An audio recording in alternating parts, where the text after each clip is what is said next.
Hi, everybody, and welcome to this wonderful session where we're on the 11th sign, the dog. And this is particularly interesting and lovely and beautiful for us because Siddharth and I were in residence at the Leonardo House, which I'll share with you very briefly here. So this was in 2019, just before the pandemic. And we started our long process on doing a cookbook, which prototype is here. Here we are with Monica in the market, which was amazing. You can imagine in Paris. So a lot of the plates that you see in our project were actually shot there. And this is our table that we set up. We actually had a couple of incredible dinners with guests. And this here is our guest today, the hostess with the mostest, Annick Bureau, who basically hosted our residency, but also was a very willing activist and helping us figure out the interface, the designs. And here you see the photograph of the first meeting of Leonardo, which Frank Molina, Roger Molina's father, set up. And so we were in this house of art and science doing this project, which was amazing. And we had an incredible guest, Nina Barbier, and many other people who joined us. And it was absolutely an incredible event. So today we're coming together right after Thanksgiving. And we always start with a thank you. To us, gratitude is the core of this project, gratitude to the animals. So we always start by saying thank you to the animals who join us. Thank you to the animals who are being featured in particular. And that would be Annick, who I just mentioned, Maria Jost, who will follow her, and Adrienne Marton, who's joined us recently in the Artside Collective. So this is super exciting, but just a brief gratitude, which with the Hawk Zodiac we do by sharing the wine that is symbolic of the blood we all share, and the fusilli that Sid is showing you, that it is our DNA that we all share. So we'll just drink and eat on your behalf. And when you hear a good story or get a good recipe, the mantra is mm.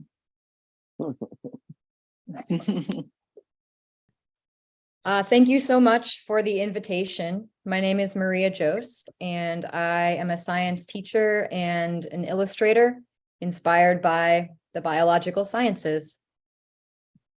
So I'm going to share my screen here.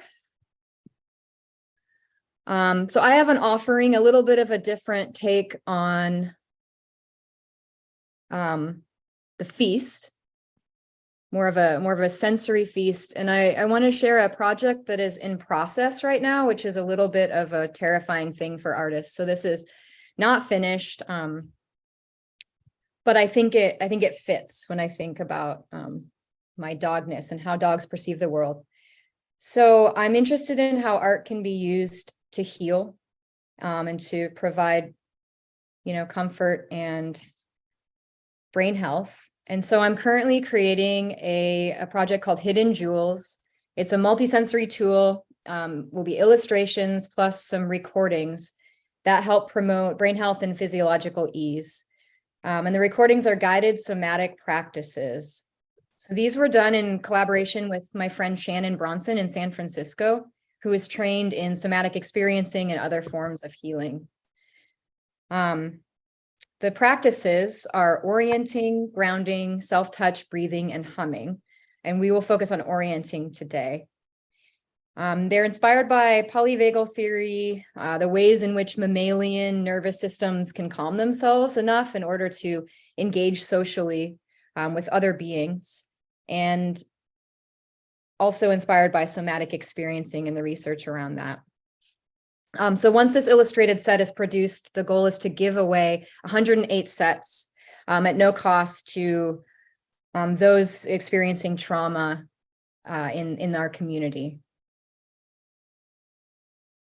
So we're going to focus on orienting today. This is a helpful exercise. It can be. And it's simply noticing the world around us, helping us find a sense of our physical selves in the world. It's sort of the opposite of the metaverse, I guess.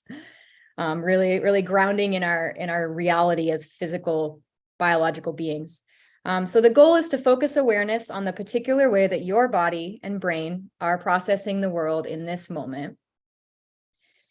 Our brains are constantly processing input from all of our sensory machinery, eyes, ears, nose, mouth, whether we're conscious of that process or not. And for many folks, increasing awareness of that process itself can activate the parasympathetic nervous system and invite feelings of calm and social engagement. So I'm going to just talk quickly so that we can focus on the experience. So I'm going to keep going. This is another way of thinking about it. So these are little snippets from the illustration in progress. They're meant to symbolize all of the infinite bits of sensory input that are flooding into your brain at all times.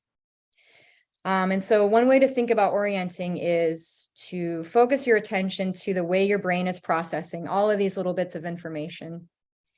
How does your body feel? What are you thinking about? How do you integrate this information?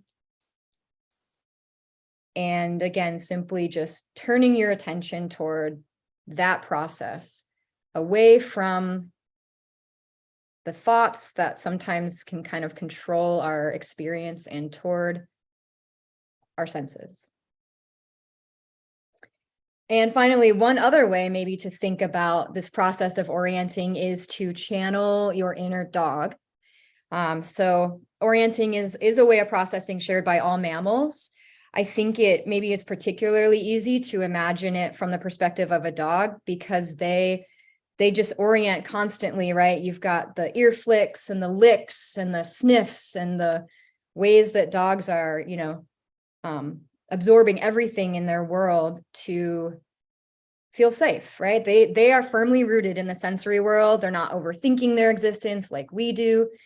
And so they orient and we orient to feel safe. And then dogs can be their friendly and loyal and social selves as they have determined that their environment is safe. Okay, so I'm going to play, it's about 11-minute recording. It invites you to orient to your external environment. This can be done with no props at all, the idea that you're just taking in the environment as is, but I thought for this experience, it would be fun to create a sort of sensory feast. So I know some of you have food and drink in front of you. That's great. I am thinking for about 2 minutes, I might invite folks to create their external environment or gather anything that you might want before the recording starts. So with vision, you can consider an object you might like to focus on. I have this shiny pyrite stone that's visually interesting. Natural forms are soothing, but it can be anything around you. For sound, whatever is in your environment is fine, but you can consider perhaps finding a quiet place or some calming noise.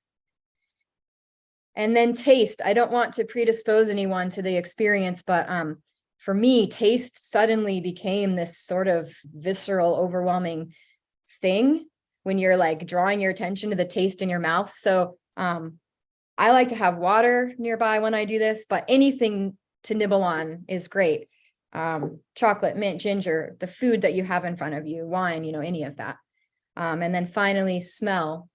Anything around you that you like to smell. I really like the smell of salvia, so I have some crushed salvia that I will smell when we get to that sense. So is it appropriate to maybe wait a minute or so if folks want to grab it? I can start at whatever point, maybe everyone. We can start now because all of us were prepared with our food and Beautiful, right? The environment the feast has been. The feast has been set, the sensory feast. Yes, thank you. Okay. So I'm going to shut off my video during this. You can do what makes sense for you. I will screen share an image that you can use, or do what makes sense for you. And the final thing I'll say before I start is there's no right way to do this. At any point, if your body is telling you to move, you can get up, you can stretch, you can walk around, do what makes sense for you. So here we go. Thank you for participating. Welcome to an orienting practice for hidden jewels. In this exercise, we will practice the skill of orienting through our senses. Orienting is simply noticing the world around us to help us find a sense of ease in our physical selves again. For this exercise, we will move through our senses. If some senses are not available, modify my instructions to the ones that are. The goal of this exercise is to simply be aware of the particular way your body is processing the world in this moment. There is no doing it right. Just noticing your experience of being. Let's begin. I invite you to find a sitting position that is comfortable to you. Take some time and discover that. Now, lift your eyes. We'll take a few minutes to absorb the details of your environment in an unhurried way, beginning with your sense of vision. Let your eyes wander around the room and try to take in the objects around you. What do you see?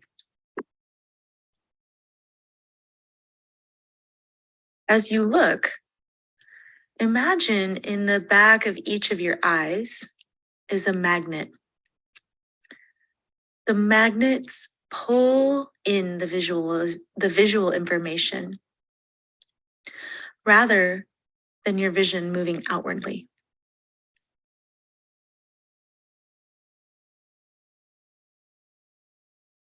Keep scanning and turn your head 180 degrees.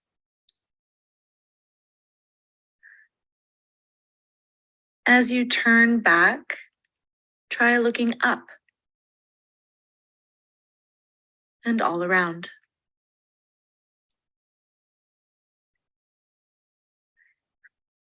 Make sure to notice the ground too, and view your own physical body. Perhaps touch your legs or other parts of your body a little bit as you look at them. Remember that your body is your home. It's your primary environment. It's where you are experiencing all of the sensations, images, and emotions that make up your moment. Return to your eyes and let them rest somewhere where it's easy for them to land. Perhaps choose something beautiful or meaningful in your surroundings, or even look at the artwork on the Hidden Jewels card. Allow your gaze to stay there for a while.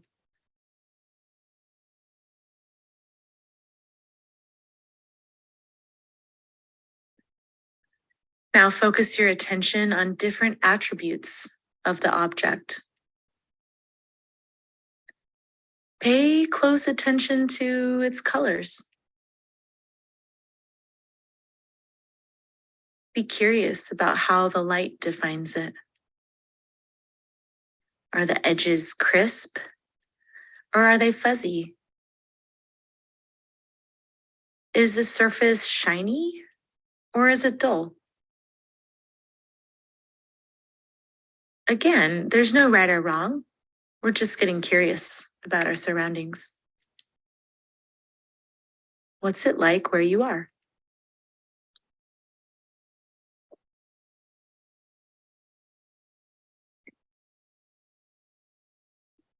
Now try widening your attention again, away from the object and into seeing the entirety of your visual surroundings. Take in the visual field with a relaxed mind as possible. And we'll leave sight and shift into orienting to the sense of sound.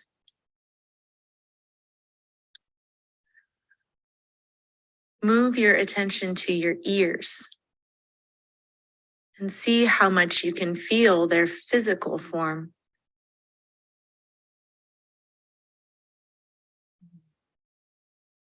Now open your ears with your mind. Imagine them kind of getting big and track the furthest away sound you can hear.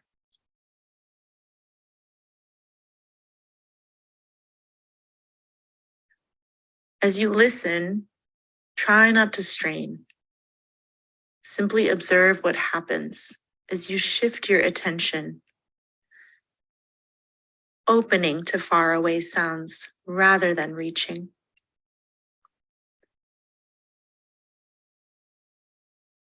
Once you've heard the sound, try to focus on it.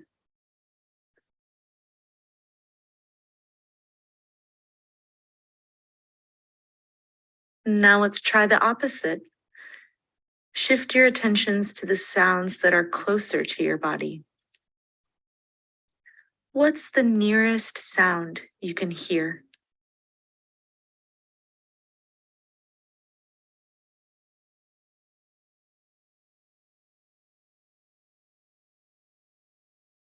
Coming in a layer even deeper, if it feels okay, to try and track any sounds in your body.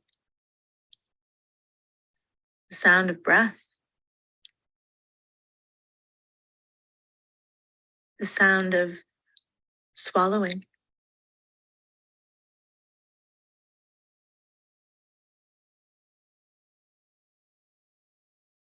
listen as breath moves in and out of your nose.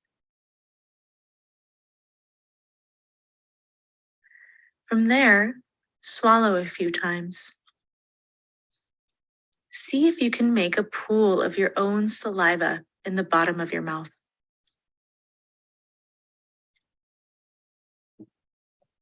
As you make the pool, allow the taste of your mouth to come to the forefront of your attention. Whatever taste you can sense, and it may be pretty subtle or not. It may even suddenly become unpleasant. Pleasant, unpleasant, or neutral. Right now, we're just noticing.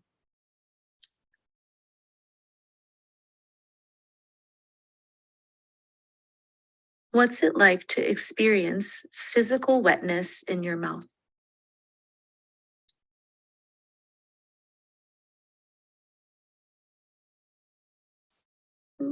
Check your jaw. Did it clench up? Try imagining the opposite image of clenching and see if your jaw can express that image.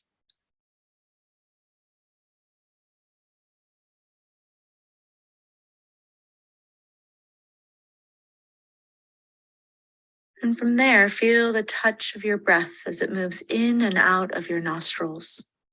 This time, tracking any faint sense of smell that is present.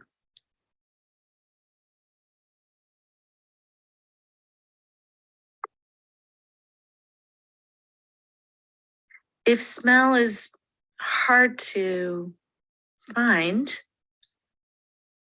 just notice how far back you can feel air moving into your nostrils.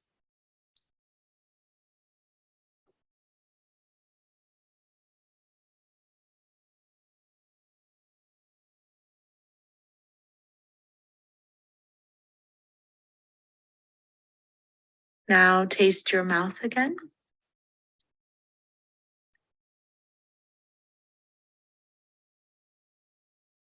Listen for sounds.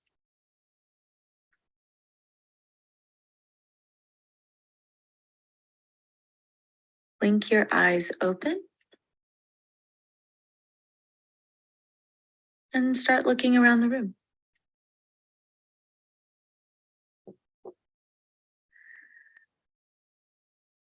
And as we draw to a conclusion, remember, we are living through all of our senses. Orienting is the act of sharpening our senses to more accurately assess the reality we're in. As you move from this practice into the world, I invite you to pause and practice orienting often, especially after transitions between environments. Thank you for orienting today. I hope it helps you navigate your world with more clarity, power, and grace. Thank you so much, Maria. That was an unexpected treat. Thank you for participating. Definitely got that sensory idea that a dog would share. It's Yeah, I don't know if you all read recently, they found that a dog, when it smells, the circuits actually go to their eyes as well. So not only does it go to their olfactory system, but it also goes to their visual system. So dogs can literally see what they smell. So talking about synesthesia and those kinds of connections as well, it's a really interesting thing to think about. That kind of we don't know if we have the same thing or not. I mean, they still haven't studied that, but it's fascinating to think about that dogs have that. Yeah, it's interesting to think about because it would imply that there's some sort of form to a smell that if it goes to the eye. So I'm curious what an image of a smell might be, or how it interacts with imagery, or how it helps build the image in the mind of the dog. I think that's pretty interesting.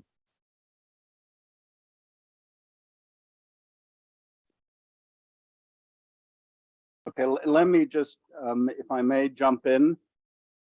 I just put up the name of someone that many of you will know, Samir Zeki, who, when I met him in the 1990s, was an expert on the visual cortex. But then he ran in California a series of conferences where each year only one sense could be discussed. Huh. And so, no, I mean, it's not so easy. So there was a 3-day conference on smell, on taste, on touch, on sight, on amazing. I think there was even one on synesthesia, but what was sort of surprising was how in each sensory domain there are real experts, and they're not always who you think. So in the taste conference, they of course played the game with a bunch of expensive wines on a table, but then they had fake labels on the same wine. And did the experts know which was the good wine? No, they were fooled by the label. And but he had a lot of practical workshop things where we had to smell things together one year, see things together. We did some sound walking, I think, also where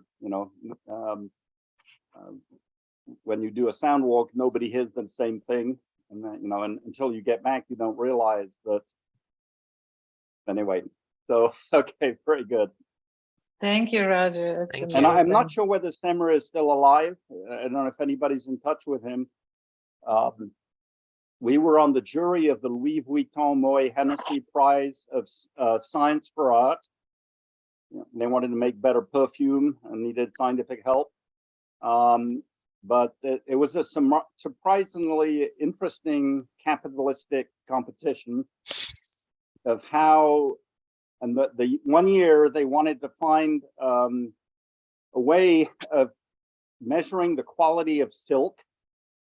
They used poor women in Indonesia to feel the silk to separate the high quality and the low quality silk.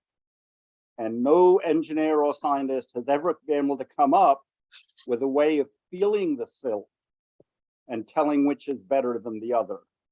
And it's complicated because it's not just touch, it's also color, it's also you smell the silk, and if it's not good, it doesn't smell right. And so that year Louis Vuitton did not award the prize to any scientist who helped them with the sense of touch. I love listening to that story while Gustavo is setting up his offering. So why okay, what's Gustavo offering? It looks amazing.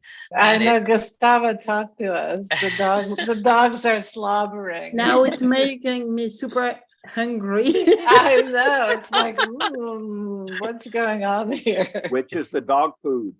Well, thank you for the invitation. The last time I was invited, I think, was a year and a half ago, and Yes. I cooked. So today, my offering, and I think I have a kind of a nice preview for you.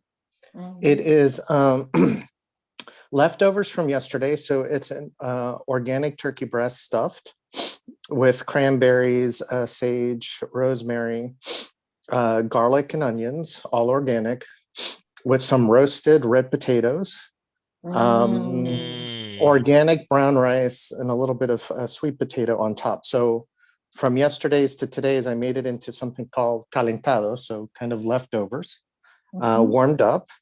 And then I made some organic scrambled eggs. I wanted to fluff them up a little bit. I added a little bit of milk, added some organic cheese, some greens, cranberry with a little orange liqueur, and pumpkin pie with sweetened condensed milk, and a pita bread with organic butter, and coffee, French roast, and I think it's a blend with a South American mild roast and milk. So that's what I offered today. Amazing. Which does your dog like? Does your dog like the coffee the most? Oh, I used to, when I had my dog Virginia, I used to basically cook. She didn't like her dog food, so everything that I ate, I made a little plate for her. So I think that's kind of how I thought about today. Just I wanted to share. Beautiful. Thank you Beautiful. so much, Gustavo. Yeah, and go on. Remind sorry. me of your son. Remind me what animal you are, Gustavo. I'm a metal dog, but I'm Cancer. You're a metal dog. Yeah. Wonderful. That's what I meant. What is a metal dog? Well, that's the element of the year that he was born in. So in addition to having the main element, which is earth, and yellow and gold, that's why I'm wearing this in your honor. It's every dog, every sign also has its an additional element. So Oh, I have to find out this one. Yeah, it's like wood, metal, earth, and things like that. oh, Yeah. you can easily find that out. But this is the general one that's for everybody. So the organ is the way we decided on food between Eastern and Western philosophies and medicine, and then the yellow dragon is your heavenly creature, which kind of adds another dimension to the dog. And then there's the Saturn and all that. It's interesting to see that feast after the exercise we did, because I was trying to almost switch to those kinds of orientation methods to kind of focus in on certain things and try and figure out what the smell would be and things like that. So it almost feels like that meditation has turned into how I can get a sensorial experience of what Gustavo just presented. The meditation turned into food. Yeah. That's right. It's all about how you eat and being conscious of what you're eating.